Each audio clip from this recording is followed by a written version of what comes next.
This thing is 80% psychology, 20% strategy. It's not so much about following the recommendation, but how do you go in? How do you go out, right? We need to remember when we do that this is probabilistic, right? It's going to do that, continue to do that until it stops doing that. So we need to think, okay, where's my stop loss or what am I going to do? Hope is not a strategy, right? You need to have something more solid to guide you and really to look at it as a long game, not as a short game. Yeah. Sometimes one of the biggest skills is just pattern recognition. Some of these markets, they have certain patterns, and the market was going down for some time.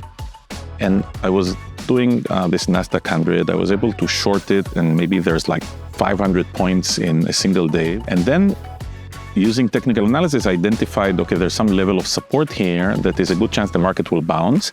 So what the key lesson I would wish I would have known earlier is just one thing. There's always another day. You need to think about it as a long-term thing.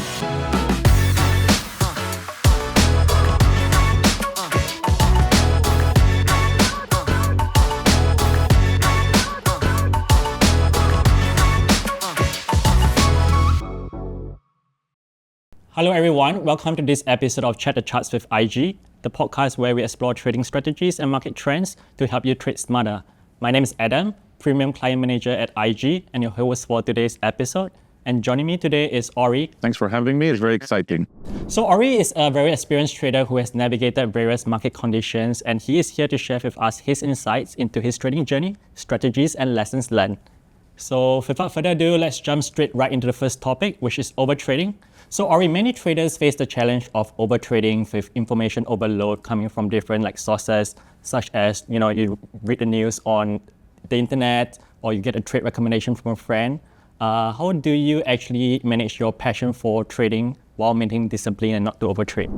Right. So I think the first thing to do is to draw inspiration from Ray Dalio. Okay, Ray Dalio used to be the biggest hedge fund manager in the world, and he wrote a book called Principles. So I think one principle which is good, especially for beginner, but could be useful for anyone, I guess, is to focus on limited number of markets. So if you know a particular market, you know rhythm of the market, the kind of patterns, you can detect patterns in the market, you can use them to your advantage.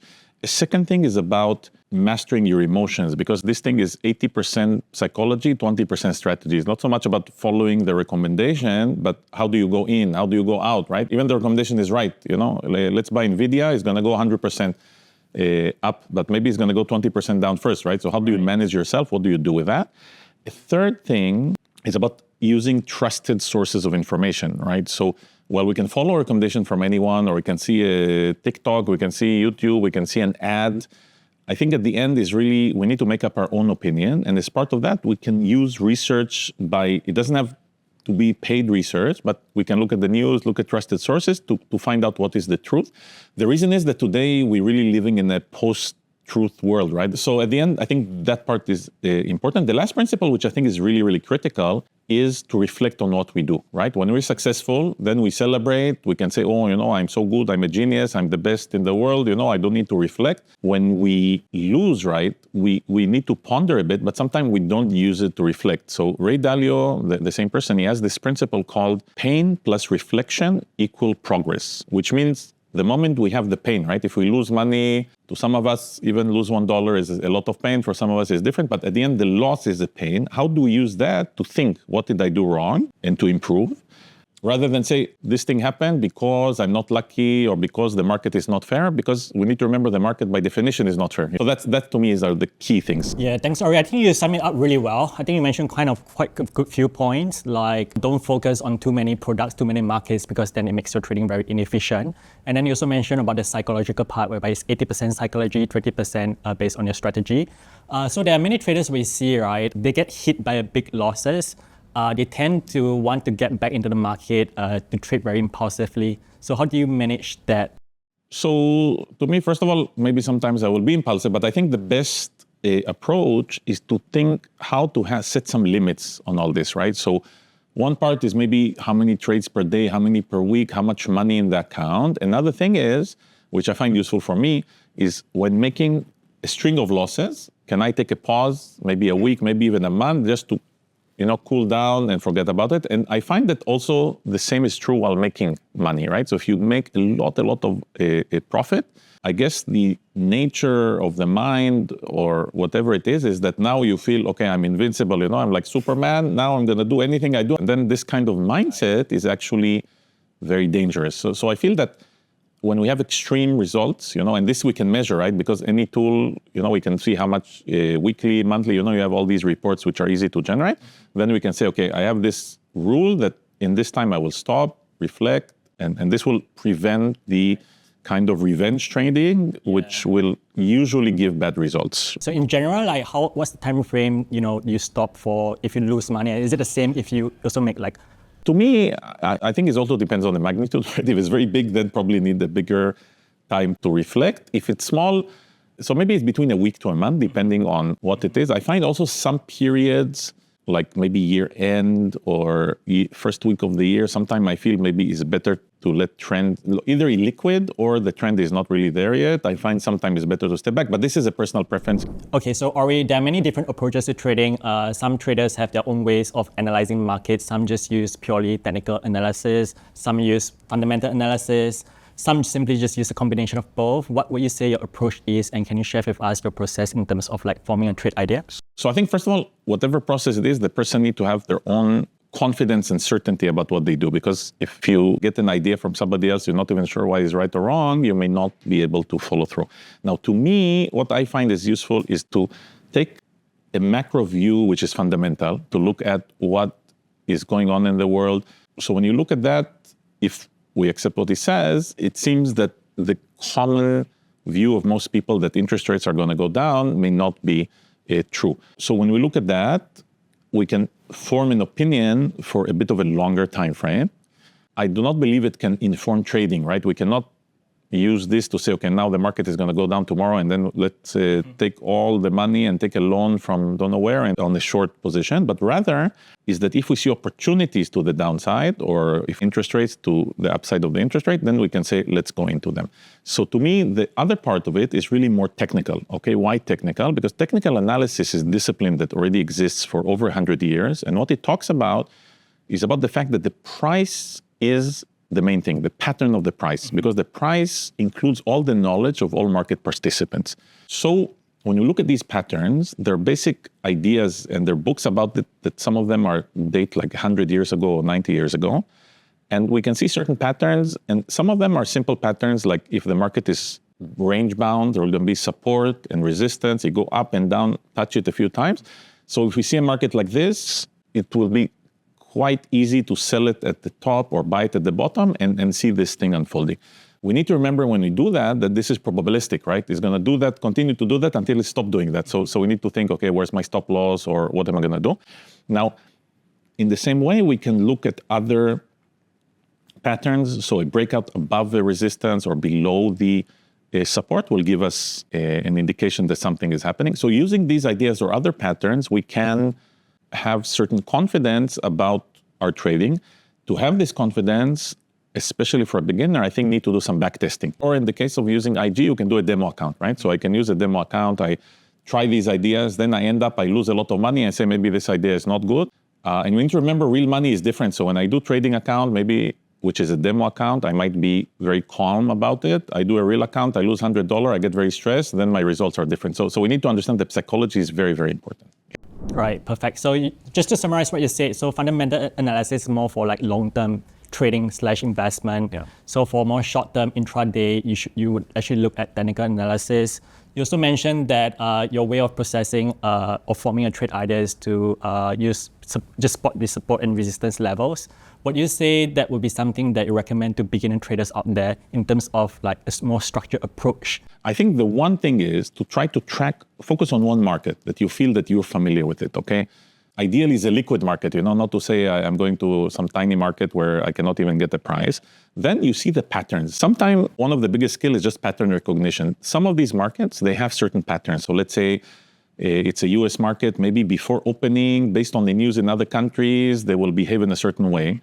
And even though that are relatively low risk, are going to be successful, And ideally, you can do a very short trade because the more time you're in the market, you're taking more risk. And if you're not familiar, you don't even know what is going to happen. Maybe it's going to move very quickly. So to me, that will be the easiest way. Another way is, of course, if you want to do a longer term thing, which probably need to put less money because, it's about the risk that you're taking. But then you can form an opinion, look at longer term charts to say where's the resistance and support. So actually, I observed that any day you open at the opening of the market, whichever direction you will have, you will find the time you can close this position at profit. Why? Because the market go up and go down and go up and go down. So again, this is not necessarily, like trading advice, but you can make your own opinion. Now is very volatile. Yeah. Then what is the limit I'm willing to accept on the loss? Because the volatility is very, very high. It can go hundreds of points up and down. Yeah, exactly. Especially if the market moves one direction, or would you recommend a beginner trader to use stop loss? Yeah. So I think at the end, it's all about risk management. The reason is, we need to remember this is something long-term, right? You're not, despite maybe, the perception of some people, it's not something like a get-rich-quick scheme, like I'm going to do it today, then tomorrow I'm going to triple my money, but rather is a long thing and with a learning curve where it's possible also to lose money at the beginning. So to me, the key thing is a bit like what Warren Buffett says, rule number 1, don't lose money. Rule number 2, look at rule number 1. So it's not possible in short-term trading to achieve that because almost every position is probabilistic. You think what is going to happen. It doesn't mean that really is going to happen. So what you want to do is, if you get 60% of the trades right, they're all in the same size. When it goes against you, don't turn it to a long-term investment. Think, okay, this is going to go up by 3 points. I want to get 3 points. Then it goes down to 100 points. I say, no, I'm just going to stick to it just because I want to get that 3 points. Then it's not a good approach. But bottom line, the key thing is to try. And for that, we can also use technical analysis, right? We see what are the levels the market should be reacting at. We have our comfort, and we don't look at very long term and say, okay, it's going to be 2,000 points from here, it's going to react, because that's outside of the scope of what we can afford with our account. At IG, we've designed a platform that puts you in control. Fast, intuitive, and tailored to your trading needs. Whether it's Forex, indices, or commodities, you'll find everything you need to make informed decisions and seize opportunities. Opening an account is quick and easy. Ready to start trading smarter? Visit IG.com today and experience trading with a trusted world leader. Technology and AI are playing an increasingly important role in trading. Many traders look at AI-driven sector to trade or even help form views on the broader market. So Ori, how does your understanding on technology and AI help shape your trading decisions? So I think to start, I'm not sure that knowing a lot about technology may help, okay? Because the market is what it is, it doesn't mean you can understand it. To me personally, I feel this thing about AI, it is something groundbreaking. It's changing the way we work, changing a lot of things. At the same time, markets are a bit overvalued in my view, especially on this AI trade or whatever you want to call it. And this reminds me, and I guess that's the advantage and disadvantage of being older, that when I was young, there was this thing called dot-com bubble, right? It was year 2000, and then everybody say internet is going to be the next big thing. Companies went up and up and up. They reach a valuation which is similar in some metrics to today. In other metrics, today has exceeded that time. It went down, and actually until today, never reached the same level. Okay, right. So I'm not sure why is that. Maybe there's competitor on router. Okay, but the same way for these AI cards, all the other companies are trying to build the same. So when we look at it, I think the key thing about AI and the way it can help you with trading is actually to self-educate yourself, right? So you say, look, I want to go into this market. Can you tell me what are the important developments on this market in the past 1 month, 1 year, 5 years? What is the news in the last week? And we can use tools like relatively recent development. We can use tools like Perplexity or the ChatGPT higher models. They have a function called deep research, where you will search the news and give you an analysis. Yeah, so how do you see AI technology in the coming years? Like you mentioned about deep research, do you think such AI can actually predict black swan events to help traders?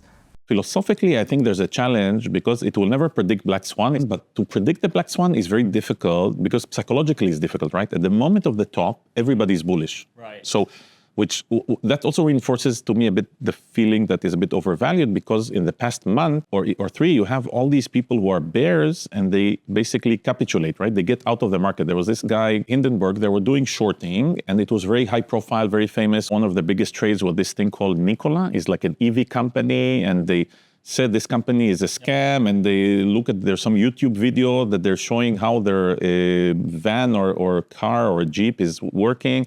And later it turned out they were actually just faking it. It was just like going down without even having any engine, just using the gravity. So they had a lot of these successful trade based on shorting, and then they decided to give up. So I feel that this means that, market sentiment is a bit extreme. When we talk about the wider impact of AI in society, in the workplace, I think it will be quite disruptive. We cannot exactly predict it, but we can see that today, let's say you want to prepare for a session like this, you want to write your questions, you can spend a lot of time thinking of the questions, or you go to some AI, you explain, this is my outcome, I want to educate certain people, I want to achieve this outcome and that outcome, then he will come up with the questions for you, right? So the ability to do that means there are some people in whatever role that whatever they're doing will be impacted, not in the sense they're replaced by machines, but as I said before, even if I have a lot of knowledge, you can get this knowledge with the right question and the right tool.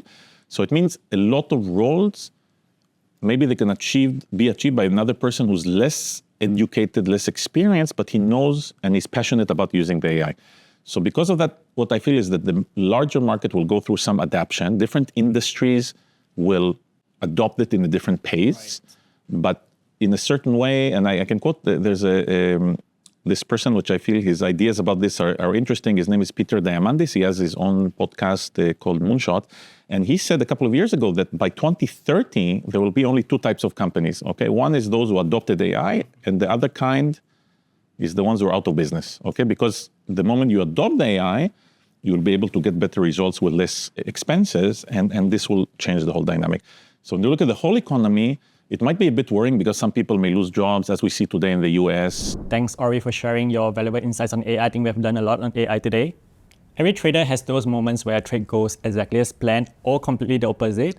Ori, can you share with us one of those successful trades that you've made in the past and your lessons learned? There's this Stoic philosopher called Seneca who said that luck is the meeting between preparation and opportunity.